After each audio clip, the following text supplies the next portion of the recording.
Hi, this is Vijay Kesari and welcome to Andhra Podcaster, where we discuss questions, perspectives and possibilities focused on development of Andhra. Friends, ఆంధ్రాకి సంబంధించిన core data బయటకు వచ్చింది. State ఫైనాన్సెస్కి సంబంధించిన core data బయటకు వచ్చింది. మనకి చాలా questions ఉన్నాయి.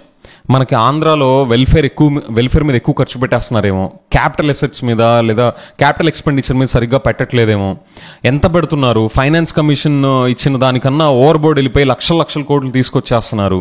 ఓకే, అండ్ ఇండియా మన ఆంధ్ర శ్రీలంకలో అయిపోద్ది. Okay, these all are very relevant questions that are there in everyone's minds. ఎందుకంటే మనం వెల్ఫేర్ స్కీమ్స్ ఎంత అగ్రెసివ్గా దీన్ని ఇంప్లిమెంట్ తీసుకెళ్తున్నారో మనం చూస్తా.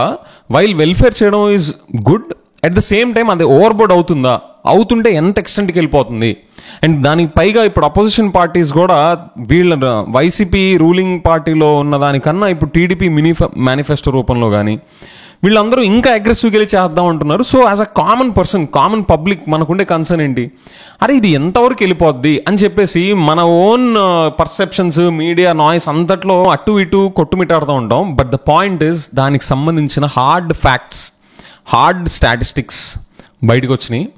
సో ఈ క్వశ్చన్స్ అన్నిటికీ ఆ ఫ్యాక్ట్స్ ద్వారా ఆన్సర్స్ దొరికాయి. సో అవి నేను మీతో షేర్ చేస్తాను అండ్ మన ఒపీనియన్స్ మనం డ్రా చేసుకోవచ్చు. But the beautiful thing is the facts are out, statistics are out. దీని బ్యూటిఫుల్ థింగ్ ఏంటి అంటే, మనం ఈ party opinions, party debates, arguments అన్ని పక్కన పెట్టేసి ముందు ఈ డేటా చూస్తే మనకి అసలు హార్డ్ ఫ్యాక్ట్స్ ఏంటి, సో మనం ఉన్న పరిస్థితి ఏంటి అని చెప్పేసి మన ఓన్ పాయింట్ ఆఫ్ వ్యూ మనం క్రియేట్ చేసుకోవచ్చు. దాని తర్వాత మనం ఏ పార్టీ అఫిలియేటెడ్గా ఉంటామో ఆ పార్టీ కావాలంటే అవన్నీ మనం తగిలించుకోవచ్చు, అదంతా సెకండరీ. ముందైతే మనకు తెలియాలిగా అసలు నిజం ఏంటి అని చెప్పేసి. సో ఆ పాయింట్ ఆఫ్ వ్యూలో that is a good thing. And దీనికి ఇంకో స్పెషాలిటీ ఏంటంటే, ఈ డేటా మనకి ఈ హార్డ్ ఫ్యాక్ట్స్ చూడడంలో the sources of this data are very official. అంటే ఇది మన అసెంబ్లీలో ఫస్ట్ ఇది ప్రెజెంట్ చేశారు. సో అక్కడ గూఫ్ అప్స్ అవ్వడానికి, చెత్త డేటా పట్టుకొని వచ్చి ప్రెజెంట్ చేయడానికి అసలు అది ఆ ఛాన్సే లేదు, నెంబర్ 1. అండ్ నెంబర్ 2, ఒకవేళ దాన్ని డౌట్ చేసినా కూడా, ఒకవేళ just let's say we being a devil's advocate for a moment, దీని సోర్సెస్ ఆఫ్ డేటా ఏంటి అంటే ఆర్బీఐ, యూనియన్ బడ్జెట్స్, మన central finance commission reports. So అవన్నీ దీని వెనక కాగ్ రిపోర్ట్స్. సో అవన్నీ బేస్ చేసుకొని అందులో ఉన్న డేటాని ఇక్కడ ప్రజెంట్ చేయడం జరిగింది. సో నాకైతే దీన్ని మించిన ఇంకా బెస్ట్ సోర్స్ ఆఫ్ డేటా మన కంట్రీలో దొరకదు. సో ఐదర్ మనం ఈ డేటానన్నా నమ్మాలి, లేదా మన దగ్గర ఉన్న ఈ ఇన్స్టిట్యూషన్స్ అన్నీ కరప్టెడే, అన్ని మ్యానిపులేటెడ్ డేటానే అని చెప్పైనా మనం కన్క్లూడ్ చేయాలి. ఈ రెండిట్లో మీరు మన దగ్గర ఉన్న ఇన్స్టిట్యూషన్స్ అన్నీ కరప్టెడ్, మ్యానిపులేటెడ్ డేటా అనుకుంటే మీరు అసలు చూసే అవసరమే లేదు. Then there is no point. ఒకవేళ మీకు ఏమైనా వాటి మీద ట్రస్ట్ ఉండి దాని మీద నమ్మగలిగితే దిస్ మేక్స్ అబ్సల్యూట్ సెన్స్. ఎందుకంటే నా దృష్టిలో దీన్ని మించిన బెస్ట్ సోర్స్ ఆఫ్ ఇన్ఫర్మేషన్ మన కంట్రీలో ఇంకోటి ఉండదు. కాబట్టి that is the best part in looking at this. So నేను ఏం చేస్తానంటే, ఈ హార్డ్ ఫ్యాక్ట్స్ అండ్ స్టాటిస్టిక్స్ని ఒక 4 పార్ట్స్గా నేను బ్రేక్ డౌన్ చేస్తాను. ఫస్ట్ పార్ట్లో కోవిడ్ మనకి ఎంత దెబ్బేసింది, ఇప్పుడు ఈ కోవిడ్ మనకు వచ్చినప్పుడు మనం ఎంత రెవెన్యూ లాస్ అయ్యాం, ఓకే, దానివల్ల మన ఫైనాన్సెస్ మీద ఎఫెక్ట్ ఏంటి అని చెప్పేసి ఫస్ట్ పార్ట్లో.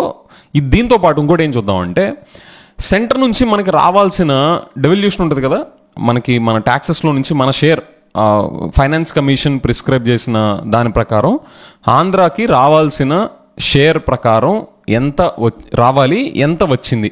ఓకే, ఈ 2 పాయింట్స్ డీటెయిల్డ్గా మనం ఫస్ట్ పార్ట్లో చూద్దాం. ఓకే, సెకండ్ పార్ట్లో మనం బైఫర్కేషన్ జరిగిన దగ్గర నుంచి బైఫర్కేషన్ జరగడం వల్ల మన స్టేట్కి ఫైనాన్షియల్గా ఎంత లాస్ అనేది డీటెయిల్డ్గా నెంబర్స్తో ఎక్స్ప్లెయిన్ చేశారు. సో అది కూడా పార్ట్ 2లో చూద్దాం. ఓకే, కొంచెం కాంప్రహెన్సివ్గా వాళ్ళు ఎక్స్ప్లెయిన్ చేశారు. సో పార్ట్ 2లో మనం ఆ పార్ట్ చూద్దాం. సో పార్ట్ 3లో ఏం చూద్దామంటే 2 పాయింట్స్. ఒకటి, వైసీపీ గవర్నమెంట్ వెల్ఫేర్ మీద ఎంత ఖర్చు పెట్టింది, and capital assets, capital expenditure వాటి మీద ఎంత ఖర్చు పెట్టింది. ఈ డీటెయిల్స్ మనం తెలుసుకోవాలి. ఎందుకంటే ఇది తెలుసుకుంటే కానీ ఇప్పుడు అపోజిషన్ పార్టీస్ కూడా నెక్స్ట్ దీనికి ముందుకెళ్ళి చేస్తున్నారు కదా. సో అది మనకి అది ఎంతవరకు హెల్దీ, లేదా మన దగ్గర సఫిషియంట్ రిసోర్సెస్ ఉన్నాయా అది చేయడానికి అన్న ఎస్టిమేషన్స్ మనకి ఫామ్ అవడానికి ఇది ఒక ఫస్ట్ స్టెప్ అనమాట. సో ఆ పాయింట్ ఆఫ్ వ్యూలో ఫస్ట్ అసలు వైసీపీ వెల్ఫేర్ మీద ఎంత ఖర్చు పెట్టింది, and developmental or capital assets, capital expenditure మీద ఎంత ఖర్చు పెట్టిందని చూద్దాం. ఇది చూసాక సెకండ్ పాయింట్ ఏం చూద్దాం అంటే, లాస్ట్ 10 yearsలో అంటే 2014 బైఫర్కేషన్ అయిన దగ్గర నుంచి ఎవ్రీ ఇయర్ అసలు మన గవర్నమెంట్ ఎంత అప్పు రేస్ చేసింది, okay, year on year. And ఆ అప్పు కూడా మన సెంట్రల్ ఫైనాన్స్ కమిషన్ ప్రకారం వాళ్ళు ప్రిస్క్రైబ్ చేసిన లిమిట్స్ ప్రకారమే రేస్ చేసామా, అప్పు తీసుకుందా మన స్టేట్ గవర్నమెంట్, లేదా వాళ్ళు దానికి దాటి వెళ్ళారా, ఒకవేళ వెళ్తే ఎంత వెళ్ళారు. సో దీన్ని బట్టి మనకి అసలు హెల్దీగా ఉందా లేదా, మనం ఆ హెల్దీ మార్జిన్స్లో ఉన్నామా లేదా అని మనకు ఒక ఐడియా వస్తుంది.